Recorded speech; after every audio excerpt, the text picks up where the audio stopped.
নমস্কাৰ সাংস্কৃতিক পৰিক্ৰমা ২৪ৰ আজিৰ খণ্ডটোলৈ আপোনালোকক স্বাগতম জনাইছোঁ শ্ৰদ্ধাৰ দৰ্শকবৃন্দ এইবাৰ আপোনালোকলৈ আগবঢ়াইছোঁ কলাক্ষেত্ৰ দিৱসৰ দিনা সংগতি ৰাখি আয়োজন কৰা বৰ্ণালী শীৰ্ষক অনুষ্ঠানৰ এটি বড়ো নৃত্য আহকচোন আমি সকলোৱে বড়ো নৃত্যটো উপভোগ কৰোঁ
যোৱা ৩ ডিচেম্বৰ তাৰিখে অসম চৰকাৰৰ অধীনত আন্তৰ্জাতিক দিব্যাংগ দিৱস শ্ৰীমন্ত শংকৰদেৱ কলাক্ষেত্ৰত অনুষ্ঠিত হৈ যায় উক্ত অনুষ্ঠানত অসম চৰকাৰৰ মন্ত্ৰী পীযুষ হাজৰিকাদেৱ বিশিষ্ট অতিথি হিচাপে উপস্থিত থাকি বিশেষ দিব্যাংগসকলক উৎসাহ জনায় শ্ৰদ্ধাৰ দৰ্শকবৃন্দ দিব্যাংগ দিৱস উপলক্ষে ছ'চিয়েল মিডিয়াত দিয়া এটা বিশেষ ফেচবুক পোষ্টৰ বিষয়ে আপোনালোকক অৱগত কৰাব খুজিছোঁ এই ফেচবুক পোষ্টটো এজন বিশেষ দিব্যাংগ ব্যক্তিৰ তেওঁৰ নাম অৰুণজ্যোতি বৰা শাৰীৰিকভাৱে বিশেষ সক্ষম হ'লেও অৰুণজ্যোতি বৰা এজন কবি সাহিত্যিক আৰু তেওঁৰ চিত্ৰনাট্যৰে কেইবাখনো ছবি মুক্তি পাইছে সাংস্কৃতিক পৰিক্ৰমা ২৪ত তেওঁৰ ফেচবুক পোষ্টটো আপোনালোকলৈ আগবঢ়াইছোঁ হয় মই শাৰীৰিকভাৱে অক্ষম হয় কিন্তু মানসিকভাৱে অক্ষম নহয় বিশেষভাৱে সক্ষম শব্দটো মোৰ ভাল নালাগে কাৰণ মই বিশেষভাৱে অক্ষম নহয় আন বহুততকৈ সক্ষম হয় মই জানো যে মোৰ পাখি দুখন শক্তিশালী নহয় ইয়াৰ বাবে মই হতাশ হোৱা নাই মোৰ সাহসৰ সন্মুখত এইবোৰৰ কোনো সামৰ্থ্য নাই হয় মই শাৰীৰিকভাৱে অক্ষম হয় কিন্তু মানসিকভাৱে অক্ষম নহয় বহুতেই চেষ্টা কৰিছিল মোক নিজকে বেয়া পাবলৈ মোৰ ক্ৰমবৰ্ধমান খোজবোৰ বন্ধ কৰিবলৈ মোৰ সপোন আছিল আন্ধাৰক পোহৰ কৰিবলৈ কিন্তু এইটো সঁচা যে মোৰ জেদ কাৰো দাসী নহয় মোৰ অভাৱে মোৰ সামৰ্থ্যক চিনি নাপায় এনে বহু লোক আছে সমাজত যিয়ে সক্ষম হৈও নিজৰ সামৰ্থ্যক চিনি নাপায় যিয়ে শাৰীৰিকভাৱে সক্ষম কিন্তু মনটো যে অক্ষম হয় হয় মই শাৰীৰিকভাৱে অক্ষম হয় কিন্তু মানসিকভাৱে অক্ষম নহয় কিয় মই নিজৰ অদক্ষতা পৰ্যবেক্ষণ কৰি নিজৰ বহুমূলীয়া সময় নষ্ট কৰোঁ মই নিজকে আনৰ পৰা পৃথক কৰিবলৈ চেষ্টা কৰোঁ হয় কেতিয়াবা ময়ো ভাগৰি পৰোঁ মোৰ প্ৰচেষ্টাত কিন্তু মোৰ নিজৰ ওপৰত থকা বিশ্বাসত কিবা এটা কৰিবলৈ মোৰ ওঠত মিঠা হাঁহি এটা থাকিবলৈ হয় মই শাৰীৰিকভাৱে অক্ষম কিন্তু মানসিকভাৱে বহুত শক্তিশালী নমস্কাৰ আজি বিত্তীয় দিব্যাংগ দিৱস উপলক্ষে আপোনালোক সকলোকে শুভেচ্ছা জ্ঞাপন কৰিলোঁ আমি শাৰীৰিকভাৱে অসুস্থ হ'লেও মানসিকভাৱে বহুত শক্তিশালী আৰু আমি সকলোতে জয়ী লাভ কৰিমেই প্ৰথমতেই নয়নিতাই আপোনালোকৰ মাজত এটি গীত পৰিৱেশন কৰিব ডক্টৰ উদাৰ বন্ধু আমাৰ সকলোৰে শ্ৰদ্ধাৰ ভূপেন হাজৰিকাদেৱৰ ভূপেন হাজৰিকাদেৱ অবিহনে আমাৰ অসমৰ সংস্কৃতি আধৰুৱা। গতিকে তেখেতৰ এটি গীতেৰেই প্ৰথমতে নয়নিতাই আমাৰ অনুষ্ঠান আৰম্ভণি কৰিব।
শ্ৰদ্ধাৰ দৰ্শকবৃন্দ, 2 ডিচেম্বৰ চুকাফা দিৱস তথা অসম দিৱস।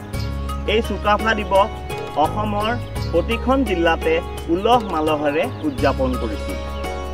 ৰাজ্য চৰকাৰেও কেন্দ্ৰীয়ভাৱে চৰাইদেউত চুকাফা দিৱস অনুষ্ঠিত কৰিছিল। শ্ৰদ্ধাৰ দৰ্শকবৃন্দ, গুৱাহাটীৰ চুকাফা ভৱনত চুকাফা ভৱন কমিটিয়ে উলহ মালহেৰে চুকাফা দিৱস অনুষ্ঠিত কৰিছিল। আহকচোন আমি তাৰে প্ৰতিবেদন আপোনালোকলৈ আগবঢ়াইছোঁ। সকলো জাতি জনগোষ্ঠীক একত্ৰিত কৰি বৰ অসমৰ ভেটি গঢ়োতা চাউলুং চুকাফালৈ সাংস্কৃতিক পৰিক্ৰমা 24ৰ তৰফৰ পৰা সহস্ৰ প্ৰণাম। আহোম সাম্ৰাজ্যৰ প্ৰতিষ্ঠাপক তথা আহোমৰ প্ৰথম ৰজা চাউলুং চুকাফাক স্মৰণ কৰি প্ৰতিবছৰে 2 ডিচেম্বৰত সমগ্ৰ অসমতে অসম দিৱস তথা চুকাফা দিৱস পালন কৰা হয়। গুৱাহাটীৰ চুকাফা ভৱন নিৰ্মাণ সমিতিয়ে বিগত বৰ্ষৰ দৰে এইবাৰো 2 ডিচেম্বৰ তাৰিখে চুকাফা দিৱস তথা অসম দিৱস উদযাপন কৰে। বৰ অসম গঢ়োতা চাউলুং চুকাফাৰ আজি এই 2 ডিচেম্বৰতে অসম চৰকাৰে অসম দিৱস হিচাপে পালন কৰে আৰু আমিও অসমত আমি এই চুকাফা দিৱস হিচাপে এইটো পালন কৰোঁ।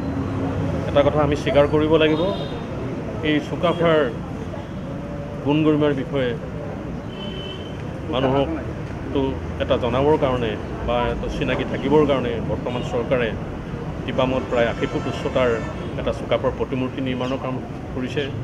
গুৱাহাটী নদবৰ্মাত প্ৰায় 15 ফুট উচ্চতাৰ এটা নিৰ্মাণৰ কাম চলি আছে।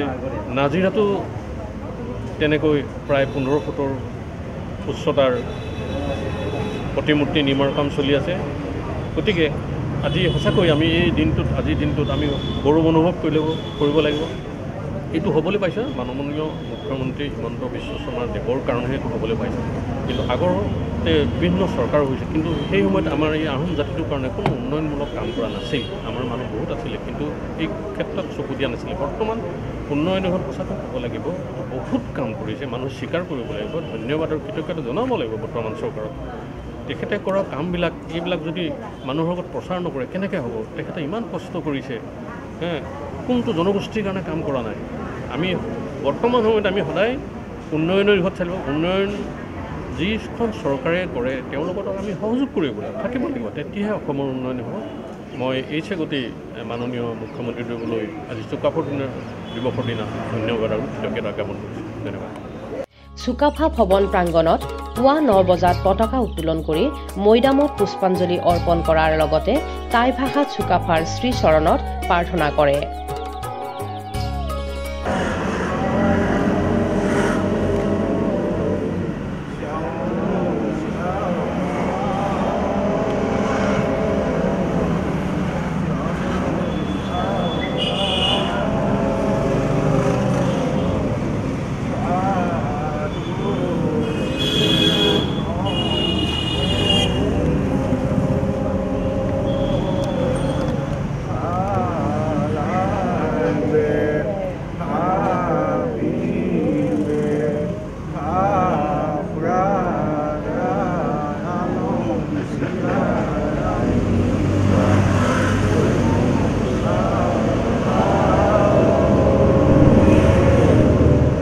চুকাফা হ'ল আমাৰ যেতিয়া চীনৰ পৰা আহিছিলে, কিন্তু ইয়ানুন প্ৰদেশৰ পৰা। তাৰপিছত এই ভূখণ্ডলৈ অহাৰ সময়ত বিভিন্ন জনগোষ্ঠীৰ সৰু সৰু ৰাজ্য আছিলে, সকলোকে মৰমেৰে একতা কৰি এখন অসম নামৰ ডাঙৰ ৰাজ্য গঢ়িলে। সেই অসমত আমি আহোমসকল, বড়ো, মিচিং, কছাৰী সকলোৱে মিলি আমি একত্ৰিতভাৱে আমি খেতি কৰিবলৈ শিকালে। আমাক মানে সকলো ক্ষেত্ৰতে আমাক আগবঢ়াই নিলে। পানী খেতি আৰম্ভ কৰিছিলে, য'ত পানী খেতি নাছিলে পাহাৰৰ ডুম খেতি কৰিছিলে, পানী খেতিৰ ব্যৱস্থা কৰিলে। ঠিক তেনেধৰণে এই 600 বছৰ ৰাজত্ব কৰাৰ পাছত যেতিয়া গোটেই ৰাজ্যখন বেলেগৰ হাতলৈ গুচি গ'ল, তেতিয়াৰ পৰা এই মানুহখিনি আমাৰ দুঠেং দুবৰি হ'ল। কি কৰিম কি নকৰিম, সেই সময়তে আমাৰ মহামতী আমাৰ শংকৰদেৱে এটা ধৰ্ম প্ৰচাৰ কৰিলে। সেই ধৰ্মৰ জৰিয়তে সাহিত্য একতাটো সৃষ্টি কৰিলে। সেই মৰ্মে আজি আহি যেতিয়া সেই মোগলসকলৰ লগত যুদ্ধ কৰিছিলে, তেতিয়া কিন্তু সকলো জনগোষ্ঠীয়ে সহায় কৰিছিলে। আপোনাৰ নগালেণ্ডে সহায় কৰিছিলে। অসমত যদি সিহঁতে আহি সোমাহি আমাৰ নগালেণ্ড এটেক কৰিব, আৰু মণিপুৰে যদি মণিপুৰক এটেক কৰিব, এনেকুৱা কৰিব। গতিকে সেই সময়ত মানে সকলোকে যুদ্ধৰ সময়ত সহায় কৰিছিলে। ৰঙালাণ্ডৰ যেনেকৈ খোৱা খাদ্য দিছিলে, ৰঙালাও চব্জি, এনেকুৱা সকলোৱে এনেকৈ মানে সহায় কৰি এই যুদ্ধখনত মানে লাচিতে জয় হৈছিলে। সেইকাৰণে আজি আমি অসম বুলি হাত দাঙি ক'ব পাৰোঁ। কিন্তু এতিয়া লাহে লাহে কি হৈছে, আমাৰ সংস্কৃতিবোৰ মানুহবোৰে লাহে লাহে এৰা পৰা দিছে। গতিকে আমি সকলোকে অনুৰোধ জনাম যে আমাৰ সংস্কৃতি পৰম্পৰাটো ৰাখিবলৈ সকলোৱে চেষ্টা কৰক। মহামতী চাওলুং চুকাফাক মনত পেলাওক, তেওঁৰ যি নীতি আছিলে সেই নীতি আদৰ্শক মনত পেলাওক।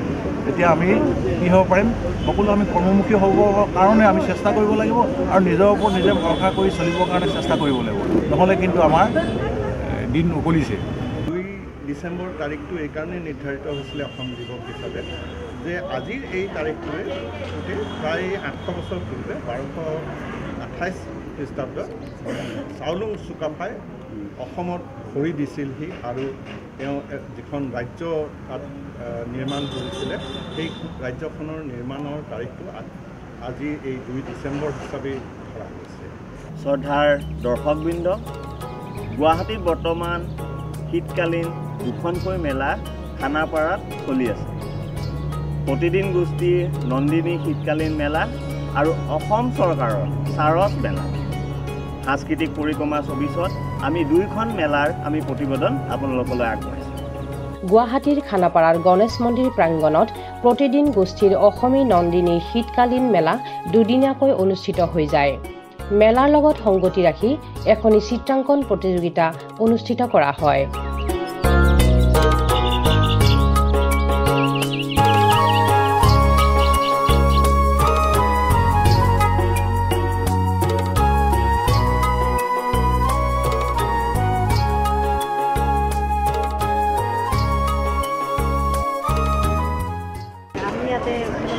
আহিছোঁ আৰু এইবাৰ মই এইখন মেলাত ফাৰ্ষ্ট টাইম আহিছোঁ কিন্তু মই মানে এই বেকাৰী ঘৰতে বনাইছোঁ আৰু আচাৰ বনাইছোঁ ফুড প্ৰচেছিং এইখিনি মই গোটেইখিনি বস্তু মই হলটিকালচাৰৰ পৰাই শিকি মানে বনাইছোঁ আৰু এইখিনি ভাল ৰেছপন্স পাইছোঁ ভাল লাগিছে মংগলদৈৰ পৰা আহিছোঁ এটা NGOৰ পৰা আমাৰ NGOটোৰ নাম হ'ল FXB ইণ্ডিয়ান সুৰক্ষা তাত আমাৰ FDP নামৰ এটা প্ৰজেক্ট চলি আছে সেই প্ৰজেক্টটোৰ আণ্ডাৰত এই হেণ্ডলুমৰ কামখিনি কৰা হয় আমাৰ যিখিনি থলুৱা শিপিনী আছে সেই শিপিনী ডেভেলপ কৰিবৰ কাৰণে তেওঁলোকে এতিয়া গামোচা আৰু অকল চাদৰ মেখেলাতে সন্নিৱিষ্ট হৈছে তেওঁলোকক আমি ডেভেলপ কৰাবৰ কাৰণে kurta sets runner set cushion cover stole এইবিলাক বনোৱা শিকাই আছোঁ তাৰ পৰা এই যিখিনি মানে লাভান্বিত হয় ইয়াৰ আণ্ডাৰৰ দ্বাৰা এইবিলাক পৰিচালিত হ'ব পিছলৈকে আৰু আমাৰ নিজাকৈ এখন মহুৰা উৎসৱ নামৰ এখন ষ্ট'ৰো আছে ৰুদ্ৰাক্স মলৰ ছেকেণ্ড ফ্ল'ৰ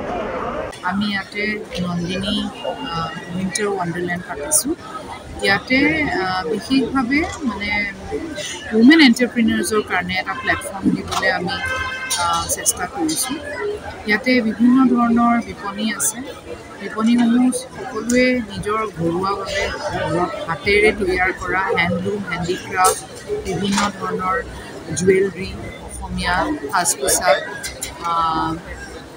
মেখেলা চাদৰ এৰী মুগা টচ বিভিন্ন ধৰণৰ প্ৰডাক্টছ একচুৱেলি ইয়াতে এভেইলেবল আছে আৰু তেখেতসকলে স্বাৱলম্বী হ'বলৈ মনটো এটা পদক্ষেপ গ্ৰহণ কৰিছে আমি তাতে অলপমান সহযোগিতা আগবঢ়াইছোঁ আৰু এখন প্লেটফৰ্ম দিবলৈ আমি চেষ্টা কৰিছোঁ গুৱাহাটীৰ খানাপাৰাৰ পশু চিকিৎসা মহাবিদ্যালয়ৰ খেলপথাৰত 30 নৱেম্বৰ তাৰিখৰ পৰা অসমী চাৰছ মেলা অনুষ্ঠিত হৈ আছে উক্ত মেলাখন উদ্বোধন কৰে অসম চৰকাৰৰ পঞ্চায়ত আৰু গ্ৰামোন্নয়ন মন্ত্ৰী শ্ৰী ৰঞ্জিত দাসদেৱে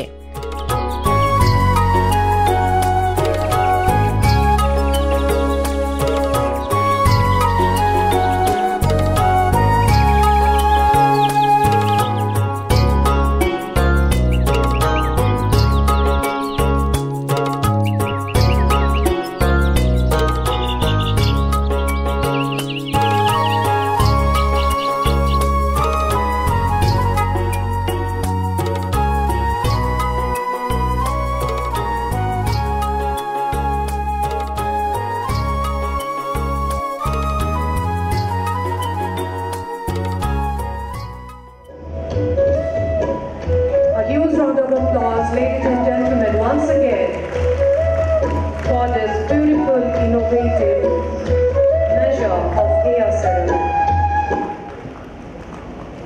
সকলোকে ধন্যবাদ জ্ঞাপন কৰিছোঁ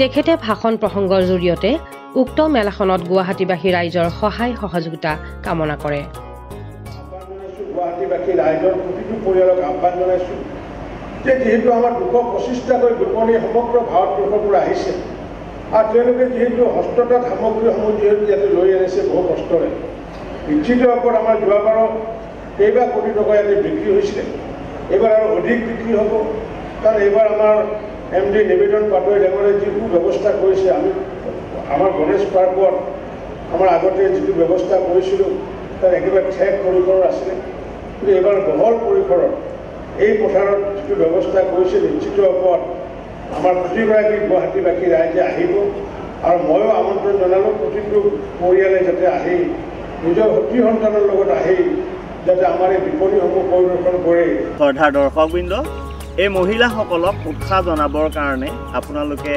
খানাপাৰাৰ চাৰছ মেলালৈ যাওক আৰু চাৰছ মেলাত অসমৰ লগতে অসমৰ বাহিৰৰ বিভিন্ন ৰাজ্যৰ পৰা মহিলাসকলে আহি ইয়াতে বিপণীসমূহ খুলিছে মাননীয় মুখ্যমন্ত্ৰী ডক্টৰ হিমন্ত মনৰ যিটো ইচ্ছা নিব লাগিলে তেখেতে ইতিমধ্যে মহিলাসকলক সবলীকৰণ কৰাৰ ব্যৱস্থা কৰিছে অসমৰ 40 মহিলাসকলক আগুৱাই নিয়াৰ কাৰণে ইতিমধ্যে মুখ্যমন্ত্ৰী মহিলা সবলীকৰণৰ যি আঁচনি সেই আঁচনিৰ জৰিয়তে প্ৰতিগৰাকী মহিলাকে লাখ কোটি কৰাৰ কাৰণে তেওঁ প্ৰয়াস চলাইছে যাৰ কাৰণে প্ৰথম পৰ্যায়ত 10,000 টকা পৰৱৰ্তী সময়ত 20,000 বা 25,000 টকা দিন তেওঁলোকক লাখ কোটি মানে তেওঁলোকে মাহেকত যদি 8,000 টকাকৈ ইনকাম কৰে আৰু তেতিয়াহ'লে বছৰেকত সেই মহিলাসকলে 1 লাখ টকা ইনকাম কৰিব পাৰে আৰু এগৰাকী মহিলাই যদি 1 লাখ টকা যদি বছৰকৈ যদি ইনকাম কৰে, আৰু যিহেতু আমাৰ অসমত 40 লাখ মহিলা আছে, 40 লাখ মহিলা নহ'লেও 30 লাখ মহিলাই যদি 1 লাখকৈ যদি ইনকাম কৰিব পাৰে, তেতিয়াহ'লে আমি দেখিছোঁ 30,000 কোটি টকা অসমৰ গ্ৰাম্য মহিলাসকলে আয় কৰিব পাৰিব। আৰু 30,000 কোটি টকা যদি অসমৰ গ্ৰাম্য মহিলাই যদি আয় কৰিব পাৰে, তেতিয়া মাননীয় সপোন 1ৰ পৰা আমি 5ম স্থানলৈ নিয়াৰ যিটো স্থলাভিষিক্ত কৰা যিটো সপোন, সেই সপোনটো বাস্তৱত ৰূপায়ণ কৰিব পাৰিব। আৰু মোৰ দৃঢ় বিশ্বাসী যে অসমৰ চেল্ফ হেল্প গ্ৰুপৰ মহিলাসকলে তেওঁলোকে বেংকৰ পৰা যিটো লোন লয়, যে আমি দেখিছোঁ যে যদি 100জনে যদি লোন লৈছে, তেতিয়াহ'লে আমি দেখিছোঁ 99জনে তেওঁলোকে লোন ঘূৰাই দিবলৈ সক্ষম হৈছে। শ্ৰদ্ধাৰ দৰ্শকবৃন্দ, সাংস্কৃতিক পৰিক্ৰমা 24ত এইবাৰ আপোনালোকলৈ আগবঢ়াইছোঁ চাৰচ মেলাৰ সাংস্কৃতিক সন্ধিয়াৰ জনপ্ৰিয় কণ্ঠশিল্পী তৰালী শৰ্মাৰ গীতৰ শৰাই। আহকচোন আমি তৰালী শৰ্মাৰ গীতৰ শৰাই উপভোগ কৰোঁ।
সাংস্কৃতিক পৰিক্ৰমা 24।